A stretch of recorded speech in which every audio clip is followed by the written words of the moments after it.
In a twist no one saw coming, The Crowned Hearts Season 2 reversed one of its most defining plotlines from Season 1, the controversial first marriage of Elise Moreau, and in doing so, lit the fuse for a new character feud that might just redefine the show's entire power structure. The decision to retcon Elise's secret annulment from her first marriage to Julian Carr has sparked a wildfire in the fandom. Not only does this rewrite undermine the climactic resolution of Season 1, but it also introduces a dangerous new triangle of loyalties, ambitions, and betrayal. And while some viewers are still trying to figure out how this fits into the timeline, others are already bracing for what this means. War is coming, especially now that Julian is back, and he wants everything that was taken from him. The reversal heard round the kingdom. Let's rewind. In Season 1's finale, Elise, newly crowned as Duchess of Valamir, burned her past to the ground, quite literally. Her public declaration that she had annulled her youthful marriage to Julian was treated as a symbolic severing of ties. She was stepping into a future of political marriages, power alliances, and sovereignty. However, in Episode 3 of Season 2, an unsigned document hidden in the royal archives reveals the annulment was never finalized. Worse, it wasn't even legally filed. Elise is still, by all law and tradition, married to Julian Carr. This bombshell instantly undoes Elise's engagement to Lord Tavian, shakes up the Valamir line of succession, and, perhaps most devastatingly, casts doubt on Elise's ability to rule. She had always prided herself on being precise and in control, so this oversight is more than a legal error, it's a wound to her credibility. Yet, this reversal isn't just about Elise, it's about Julian, and he's no longer the man she left behind. Julian Carr. From exile to power player. When we last saw Julian, he was a disgraced noble turned smuggler in the Outer Isles. A romantic idealist in Season 1, he was written off as a relic of Elise's reckless youth. But the Julian who returns in Season 2 has hardened. He's sharper, more calculating, and absolutely intent on reclaiming the influence he believes was stolen from him. This isn't a man who wants Elise back. It's a man who wants his seat back, and if that means undermining her at every step, so be it. Julian enters the season like a tempest, accompanied by new allies. Trade barons from the eastern colonies, a mysterious priestess from the south, and, curiously, the young bastard heir of House Varric, a direct rival to Valamir's bloodline.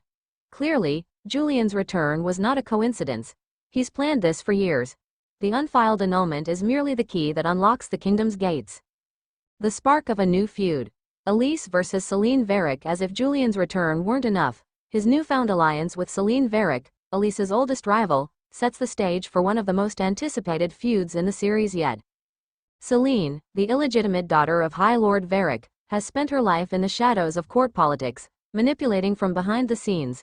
She and Elise have a long and bitter history, dating back to their time in the Royal Conservatory, where Selene accused Elise of stealing her scholarship and, allegedly, her lover. Now aligned with Julian, Selene has a legitimate claim to noble status through marriage. If Julian chooses to annul Elise instead and marry Selene, he could legally inherit Valamir lands. It's an audacious power move that Selene is already orchestrating, painting herself as the true Duchess in waiting, and leaking old letters between Julian and Elise to court reporters.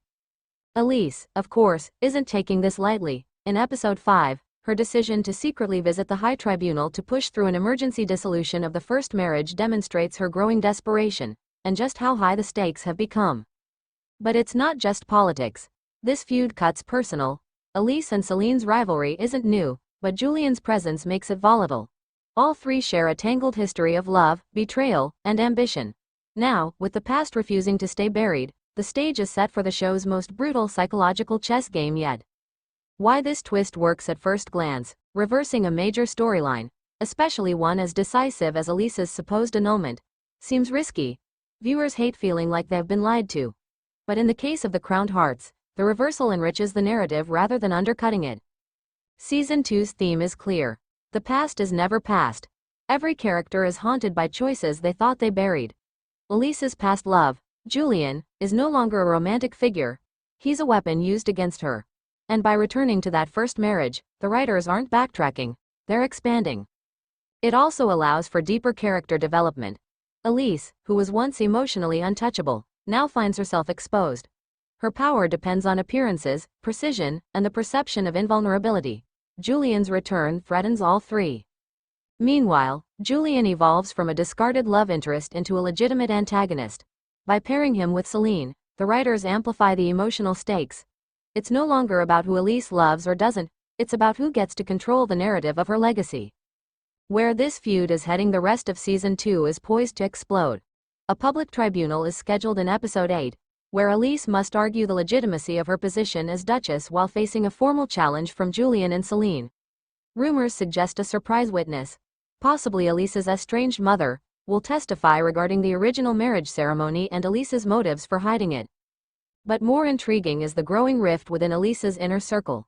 Her advisor, Cassian Reeve, has begun to question her decisions. Tavian's family has withdrawn political support, and whispers of rebellion stir in the eastern provinces. All signs point to one outcome. Elise may win the tribunal and still lose everything. Unless, of course, she does something bold, something ruthless, and if there's one thing the Crowned Hearts has taught us, it's that no one stays innocent for long. Final thoughts. Reversing Elise's first marriage was a bold gamble by the writers, but it's paid off in spectacular fashion. What once seemed like a closed chapter is now the foundation for the show's most personal and dangerous conflict yet. With Julian Carr returning as a charismatic threat and Celine Varick emerging from the shadows, Elise is facing a war on all fronts, political, emotional, and historical. One thing is clear. The crown may rest on Elise's head, but it's never felt heavier. And this time, it's not just her past coming to claim her. It's her future being rewritten. Would you like a version of this written for a different show or storyline? Or should we turn this into a fictional narrative instead of an analysis?